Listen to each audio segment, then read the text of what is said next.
Yo diría que pasemos a la segunda parte y empecemos a derribar mitos de una vez, Anwar. En los cursos de apologética que doy, muchos hermanos me ha pasado, me dicen, qué bueno, yo no sabía que esto era ecumenismo. Y esa es la reacción típica del católico, justamente, y si, recitándote de nuevo, porque no leemos nuestra propia doctrina, no conocemos nuestra propia doctrina. Bueno, Anwar, este famoso ecumenismo, ¿qué es el ecumenismo? Así nos saca la intriga a todos. Contanos, hermano. Bueno, antes de decir qué es, hay una palabra que me parece clave y que estructura todo. Y aparece en la introducción de la Unitatis Redintegratio. Sí. La primera línea, o sea, la primera línea dice, promover la restauración de la unidad entre todos los cristianos. Ahí está, es uno de los fines principales que se ha propuesto el Sacrosanto Concilio Vaticano II. Entonces, mucha gente dice, pero es que con el Vaticano II ya todo es paz, love y amor, todo cada quien con lo que cree. O sea, pero tú no has leído el Concilio Vaticano II. O sea, que tú me digas que a partir del Vaticano II todo cambió y ahora todo es amor y fraternidad, cada quien donde está. No lo has leído.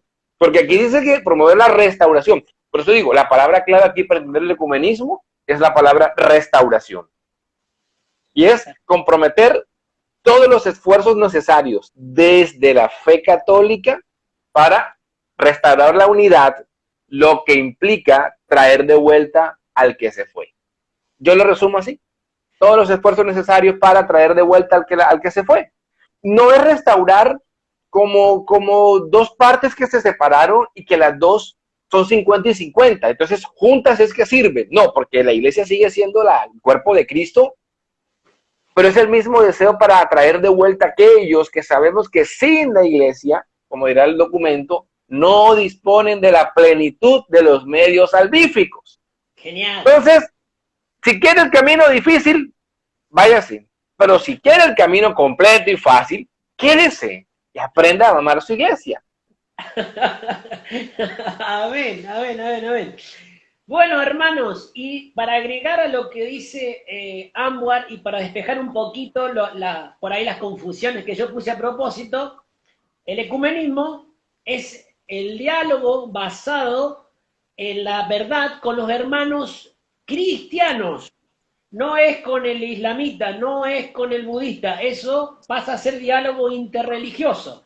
El ecumenismo es el diálogo con los hermanos cristianos de otras religiones, pero ese diálogo no es un diálogo, hola, ¿cómo andás? Qué lindo el día, hola los pajaritos, mira cómo vuelan. No, no, es un diálogo que está basado en la verdad, verdad. Jesús dijo, yo soy el camino, la verdad y la vida. Es un diálogo que está basado en la verdad y que debe conducir a la conversión del hermano, como decía Anwar, a restaurar la unidad, porque hay muchos grupos que se juntan a orar con judíos, con protestantes, y te citan el texto de Juan, no me puedo acordar ahora el capítulo y el versículo, porque Dios oró para que todos seamos uno, Señor, como vos y yo somos uno. Pero no, no es como yo sé un poquito, vos sé de otro poquito. Bueno, no, solo por la fe, no, pero bueno, vos resignás eso, yo resigno la Virgen María, resigno los santos. No, no, no, no, eso no es ecumenismo. ¿Se practica eso? Sí. Hay sacerdotes que hacen eso y promueven eso, sí. Hay obispos que promueven y aceptan eso, sí. Pero eso no significa que eso sea ecumenismo, eso es un falso ecumenismo. Y como católicos, para no errarle, a una de las preguntas era, ¿en qué nos debemos regir los católicos? Tradición, magisterio y Biblia, que gracias a Dios la mayoría contestó correctamente. Porque había una hermana que me decía, que yo le explicaba lo que era ecumenismo, y me decía, bueno, pero los sacerdotes no dicen eso. Justamente para no ser protestantes, porque no somos protestantes, somos católicos y tenemos un magisterio, y no queda la interpretación de cada uno, hay un magisterio, justamente para evitar esto, la interpretación de cada uno individual. Entonces, ya te doy el lugar, es el diálogo con los hermanos cristianos, no otra religión que no sea cristiana, o sea, que reconocen a Cristo como su Señor y su Salvador, pero es un diálogo, no un abracito, que lo hacen obispos, sí, y yo lo vi y lo veo. ¿Hay sacerdotes que lo hacen? Sí. ¿Hay sacerdotes que dicen todo es lo mismo? La Santa Cena y la Eucaristía es lo mismo. No, eso es falso ecumenismo y hay que combatirlo y hay que erradicarlo. El diálogo es basado en la verdad para que el hermano vuelva a casa, porque como bien dijo el hermano acá, Anwar, no me sale la pronunciación. ¿Cómo es? Anwar, Anwar. Anwar. Acá en la Iglesia Católica están todos los medios salvíficos. ¿Cómo ejemplificarlo? Es la farmacia, acá están todos los remedios, acá están todos los remedios para sanarse, para liberarse, para restaurarse y para poder llegar al cielo. Entonces los hermanos, por caridad, por amor, hay que traerlos para acá. Y el ecumenismo no promueve ningún nuevo orden mundial, como me han dicho. El falso ecumenismo sí promueve eso y promueve esa tolerancia de que no sirve para nada. Y como diría Fray Nelson en una entrevista que le hice, terminamos todos abrazados y en la foto que estemos todos bien, y eso es lo más mentiroso que hay. No, hermano, te tengo que decir la verdad con respeto, con amor, buscando el momento, pero para que vuelvas, para que todos seamos uno, pero no para allá, sino para acá, para la Iglesia Católica. Hay Ambas. dos cosas que quiero precisar. Cuando hablamos de ecumenismo, no es como cuando dos empresas se van a fusionar y entonces preguntan, bueno, y entonces tenemos dos secretarias, entonces dejamos una sola y esta absorbe lo que hace la otra. No se trata de eso, no como que le cambiamos el nombre o en cuál de las dos sedes vamos a estar o cuál planta va a encargarse de producir. No, no, no es una fusión de empresas. Y lo segundo, para que no haya confusión, cuando uno dice que el ecumenismo es con los cristianos, hay que hacer varias precisiones. La primera, lo va a decir el mismo documento en la introducción, cuando va a decir, participan los que invocan al Dios Trino y confiesan a Jesucristo como Señor y Salvador. Y esto lo hacen no solamente por separado, sino también reunidos en asambleas. ¿Por qué lo digo? Porque es que la palabra cristiano hoy en día todo el mundo se la autopropone, se la autoproclama. Entonces, yo sé que hay personas que pueden creer que un testigo de Jehová es un cristiano y un testigo de Jehová no es un cristiano porque no confiesa al Dios Trino. Entonces, cuando decimos que el ecumenismo es con los cristianos, tenemos que precisar a qué llamamos cristianos, a aquellas personas que creen en un Dios Padre, Dios Hijo y Dios Espíritu Santo, no con cualquiera. Y aún dentro del mismo grupo de personas que puedan invocar al Dios Trino, el ecumenismo se da en el ambiente donde el Espíritu busca esa unidad tanto de un lado como del otro. ¿Por qué lo digo? Y al final lo ampliaremos, porque uno va a pensar que va a ser ecumenismo con el pentecostal radical o con el de la esquina del barrio y viene con todo el amor del mundo. Es que me escuché un live, Diego y Yanor hablaron de esto y yo voy y me cogen y me dicen ramera, Babilonia, idólatra, tus vírgenes, se le quitaron las ganas. ¿Por qué? Porque él no tiene intención de ecumenismo, porque él no se está moviendo por eso. Entonces, hay que saber dónde pisa uno cuando habla de ecumenismo. Entonces, quería aportar eso. Genial, genial. Para dejarlo un poquito más claro, los testigos de Jehová, un solo dato que creo que va a quedar claro. Los testigos de Jehová creen que Jesús es el arcángel San Miguel, o sea, para que vean la diferencia con nosotros. En ese dato creo que hay un montón más, pero con ese dato justamente para confirmar lo que dice Amwar, de que no creen en la Santísima Trinidad. Y el ecumenismo es el diálogo con los hermanos cristianos que creen en la Santísima Trinidad, en el Dios Trino, como dice el documento Unitatis Redintegratio, que significa la reintegración a la unidad, volver a ser uno como Jesús y el Padre eran uno. También, cuando citaste el Concilio Vaticano II, es muy común escuchar a católicos criticar al Concilio Vaticano II, pero cuando le preguntás si lo ha leído, si ha leído los documentos, no lo han leído. Entonces, sí, lamentablemente hay una reinterpretación marxista, zurda, que hay y que se la lleva a cabo, eso sí, pero justamente para eso están los documentos, para ir a la fuente, para que no te vendan humo, para que no te vendan espejitos de colores. También me quería agregar el tema de que esto justamente, ¿no? De que vos decías, no, van a ver el live y van a salir corriendo a predicarle a los otros hermanos. Déjame ver un punto que estaba muy bueno, que decía acá la Unitatis Redintegratio. El punto 9 del mismo documento, para que lo quiera leer, Unitatis Redintegratio, Concilio Vaticano II, hermanos, son 10 hojitas, 8 hojitas, para que lo quiera leer, lo tenemos que leer, tenemos que saberlo. Entonces lo que decía Anwar, no salir corriendo y te va a encontrar con que te van a agredir, sino el que tiene espíritu de ecumenismo, el que tiene ganas de conocer la verdad.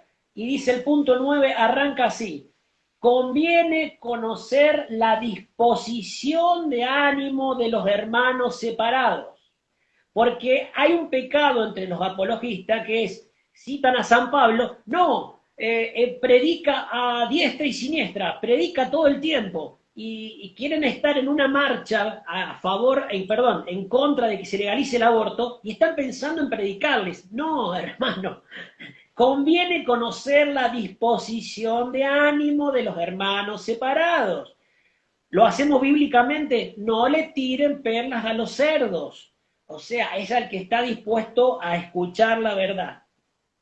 Anwar, dale nomás.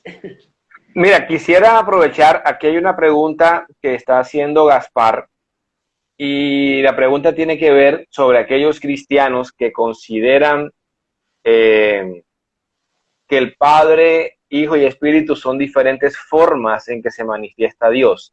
¿No serían cristianos entonces? No serían cristianos. Yo no sé, yo de niño ya veía un programa que aquí se llamaba Manimal. No sé si allá también en Argentina, que era un tipo que respiraba así, se convertía en pantera o se convertía en águila. Bueno, este tipo de personas generalmente se le llaman los unicitarios. Claro. Y es una herejía que viene del siglo IV, llamada modalismo o sabelianismo. Ellos creían que para defender que Dios es uno solo, a veces se mostraba en forma de padre, a veces en forma de hijo o a veces en forma de espíritu. No eran tres personas, era la misma persona, pero se disfrazaba. Entonces, para la pregunta de Gaspar, ese tipo de pensamientos unicitarios no son cristianos porque destruyen la realidad de la Trinidad, que Dios es Padre, Hijo y Espíritu Santo, tres personas diferentes por las relaciones que hay entre cada una, pero son un solo Dios verdadero. Como para aportarle aquí a él. Y quería decir otra cosa más, importante en lo del ecumenismo. A veces uno se encuentra, y lo he dialogado, me dicen, lo que pasa es que el ecumenismo al final de cuentas no es importante porque quien convierte los corazones es Dios. Yo, claro, no lo vamos a discutir. Dios es quien convierte los corazones. Y compartiendo con un amigo mexicano anoche de este tema, precisamente como para tener su punto de vista de cara al live, yo le decía, es que para mí el ecumenismo o cualquier acción humana es como una causa instrumental en manos de Dios, somos causas segundas. Y él me hablaba en algún momento, me hizo la pregunta, ¿tú crees que Santo Domingo de Guzmán practicó apologética? Porque él en su época, antes de la Reforma Protestante, salía a debatir con los herejes y dialogar con ellos. Yo sí, considero que eso era apologética, exponer la verdad de la fe. Pero entonces, te pudiera decir, ¿para qué entonces Santo Domingo de Guzmán se ponía en eso? Él se queda en su casa y dice, pues como Dios convierte corazones, yo me quedo y no hago nada. Entonces, aquí hay algo importante de entenderlo y el documento lo va a decir. En el numeral 7 va a hablar de la conversión de corazón. Por eso, todos los esfuerzos del ecumenismo, bien entendido, tienen que reconocer que lo primero que hay que transformar es el corazón. Dice aquí el numeral 7, el verdadero ecumenismo no puede darse sin la conversión interior. Entonces, ¿eso qué quiere decir? Que por más estrategia, planificación, fecha, dibujitos, subrayamos cosas, si no hay conversión del corazón, ahí no entra nada. Démosle la primacía a la gracia de Dios, pero sepamos que somos instrumentos en sus manos. Y que la forma en que mostremos a Dios va a allanar el camino, porque Dios nos hace partícipes de su obra para que Él toque esos corazones. Bien. Quería aportar eso.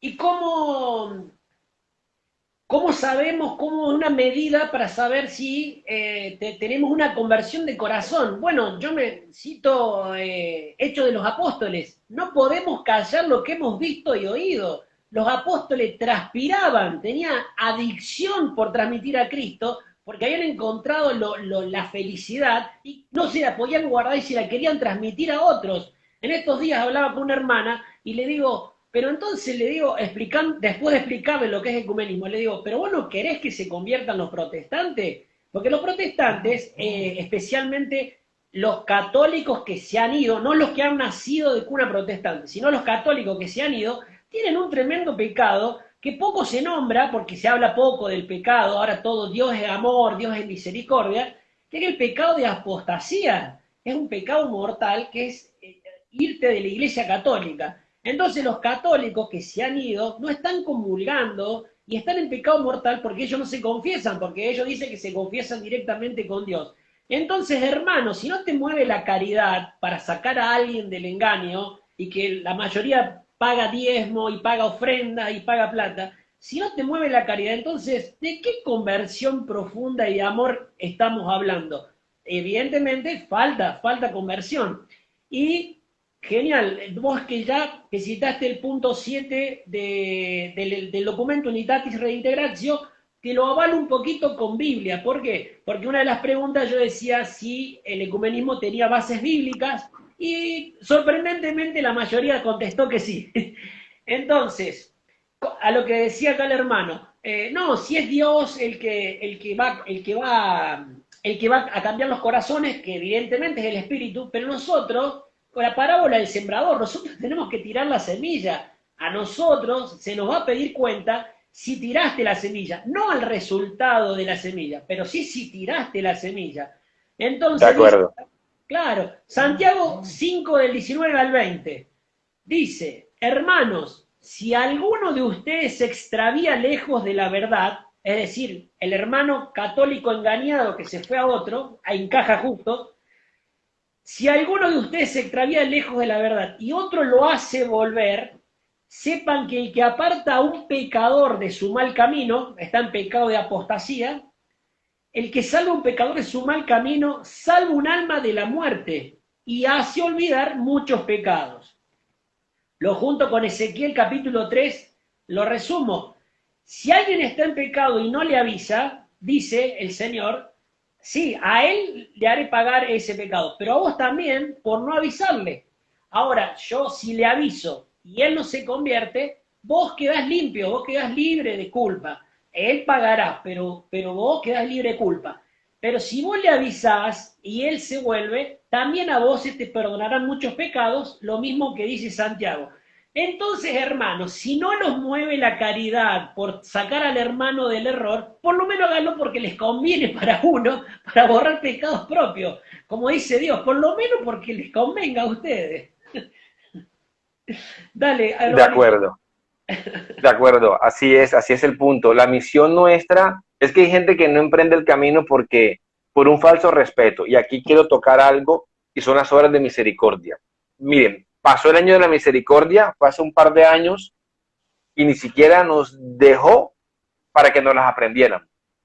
Entonces cuando uno le pregunta a las personas, ¿conoces la obra de misericordia, las espirituales? Muchos responden que no. Dicen que no se meten en la vida del que está en el pecado por misericordia, porque respetan su vida. Yo digo, pero si tú conocieras las obras de misericordia espirituales, dejaré de pensar así. Porque una dice, se llama corregir al que se equivoca. Es una obra de misericordia espiritual, corregir al que se equivoca. Voy a poner un ejemplo. Yo siempre, uno queda en el dilema, y si le digo y se molesta, pero yo perdí esos falsos respetos hace mucho tiempo y cada vez que tengo la oportunidad de decirle algo a alguien con mucha caridad, lo digo. Pongo un ejemplo. Hoy alguien me envió un enlace de YouTube de un colegio en mi ciudad, un colegio católico, que iba a hacer el lanzamiento como de una nueva actividad. Y mandaron el enlace del preview de YouTube que te ponía así como el anuncio de que sería una transmisión en cierto momento. La frase que estaba colocada, así cuando alguien daba clic, era una frase de Mahatma Gandhi. Y yo le dije, mira, por la confianza que te tengo y por el cariño que te tengo, a mí me parece que si esto es un colegio católico, por lo menos hubieran puesto una frase de la palabra de Dios o de algún santo de la Iglesia Católica. Es como más acorde, ¿no? Porque un colegio católico coloca en su presentación la frase de Mahatma Gandhi. No es que yo diga que lo que no sea católico no sirve y no, no, no. Lo que digo es que mostremos identidad. La bendita palabra que nos hace falta es identidad, que es lo que me identifica. Entonces, así uno se empieza a dar cuenta de que las obras de misericordia lo llevan a uno a decirle las cosas a las personas. Entonces, a veces por los falsos respetos no se le dice a la persona. Corregir al que se equivoca es una obra de misericordia. Enseñar al que no sabe es otra obra de misericordia. Y a veces por los falsos respetos humanos ni corregimos al que se equivoca ni enseñamos al que no sabe, sin darnos cuenta, como dices tú, que al final el Señor nos va a pedir cuenta. Por eso es que muchos que han vuelto a la iglesia católica, les he escuchado decir, doy gracias a aquel católico valiente que un día se atrevió a hablarme con amor de su iglesia, la que yo no conocía o la que yo criticaba. Entonces, qué importante es tener identidad, identidad. Quería aportar eso también en este segundo punto. Buenísimo. Bueno, no sin irnos de tema, pero algo que yo me enteré hace poco y me gustaría también, solamente un dato al pasar, ¿no? Concuerdo 100% con lo que dice el hermano del Colegio Católico, hay tanto material para publicar, tantas frases de santo, y va a publicar de Mahatma Gandhi, que todo el mundo cree una cosa, pero tiene un dato y no... Mahatma Gandhi fue pedófilo, dormía con la sobrina. Después el que quiera lo googlea, ¿no? Para no irnos de temas, porque tenemos como que Mahatma Gandhi, el rey de la paz, Así que bueno, ese dato para que vean cómo nos han mentido y distorsionado la historia. Con el tema identidad que decía el hermano, tal cual, estoy en Córdoba, segunda ciudad más grande de Argentina, fundada por jesuitas. Cuando hablo de Dios, con alguien, taxista, colectivero, en lo que sea, ¿sos cristiano evangélico? Si hablo de castidad, ¿qué? ¿Sos cristiano evangélico? Si hablo de liberación, exorcismo, ¿qué? ¿Sos cristiano evangélico? A ver, la religión oficial en la Argentina es el catolicismo, la mayoría somos católicos. ¿Qué pasa que cuando alguien habla relacionado a Dios te dicen cristiano evangélico? Hemos perdido identidad. ¿Por qué? Porque nos han protestantizado. Tal cual. El término nos lo dejamos robar. Aquí le preguntan a alguien, ¿eres cristiano o católico? Y es capaz de caer en el juego y decir, no, yo soy católico. Claro. Caemos en el juego, tristemente. Entonces, hay que tener identidad. Y para hacer ecumenismo es necesario ponerse la camiseta, porque a veces decimos, sí, el ecumenismo nos lleva a buscar al que está lejos para traerlo de vuelta, pero el peligro es que cuando lo fuiste a buscar, dejaste tu identidad acá y te fuiste sin identidad y a veces ni vuelves. Genial. A veces ni vuelves. Claro. Quería agregar algo más al tema de el ejemplo que diste de alguien ver live y sale corriendo a hablarle al testigo de Jehová, ¿no? Dice el punto 4 del ecumenismo. También algo muy importante. Voy a tocar dos puntos. Uno, el tema de que ya hay católicos más formados y cansados de que los hermanos nos agredan. Dice, hay que eliminar palabras, juicios y actos que no sean conformes, según justicia y verdad, a la condición de los hermanos separados, y que esto puede dificultar la mutua relación entre ellos. Entonces, cuando yo hablo un tema, por ejemplo, que es demostrar bíblicamente e históricamente cuál es la Iglesia de Cristo, muchos católicos se enojan, me ha pasado, y me dicen, no, dice, pero hay que buscar puntos en común entre los hermanos. Genial, como primer paso hay que buscar puntos en comunes, sí. ¿Nos debemos quedar ahí? No, porque si no, todo bien, nos quedamos ahí. No, sí, no estar diciéndole sectario, no, responder con amor, ser astutos como serpiente y sencillos como paloma, ¿no? Entonces sí, buscar puntos en comunes, pero ¿para qué? Para anunciarle la verdad, para predicarle con amor, para hacerle ver cuál es la Iglesia de Cristo, pero formados. ¿Por qué? Porque el segundo lugar no es ahora que cualquier católico, más allá de que todos debemos hacerlo, pero primero tenemos que formarnos, y si algo nos caracteriza es que no estamos muy bien formados. Dice el segundo lugar, ¿qué es el ecumenismo? El diálogo entablado entre peritos y técnicos en reuniones de cristianos. O sea, no puede ir cualquiera. No puede ir una ovejita a hablar con un pastor de cita con la vida porque le va a pegar un baile y va a salir más confundido. Entonces hay que estar formados. Diálogo entablado entre peritos y técnicos, en reuniones de cristianos, celebradas en espíritu religioso, no a las piñas, insultos, todo eso. Y esto es muy importante, en este diálogo expone cada uno con toda profundidad la doctrina de cada uno la presenta claramente a toda la doctrina en un espíritu, en un buen espíritu, diálogo, respeto, cada uno tiene su momento para exponer su doctrina, y después el público escucha las dos partes y saca sus propias conclusiones. Eso es ecumenismo, no es que cualquiera ahora le agarra un arrebato de querer cambiar al mundo y sale, ¿no? De Bueno, acuerdo. esto también que quería agregar. Anwar, nos queda, está buenísimo y se está yendo el tiempo. Vamos a hacer en dos regloncitos nomás, porque quiero que vos hables de la importancia de formarse y el ecumenismo. Pero antes vamos a la tercera parte que pactamos. La primero, lo que hablamos al principio, lo que toda la gente cree que es ecumenismo. ¿Qué es en realidad eso, hermano? Termina siendo algo, es que quiero mencionar, déjame ver si encuentro, quiero rápidamente buscar un numeral, acá, ahora no, se me perdió, un numeral de la Ut Unum Sin de Juan Pablo II, lo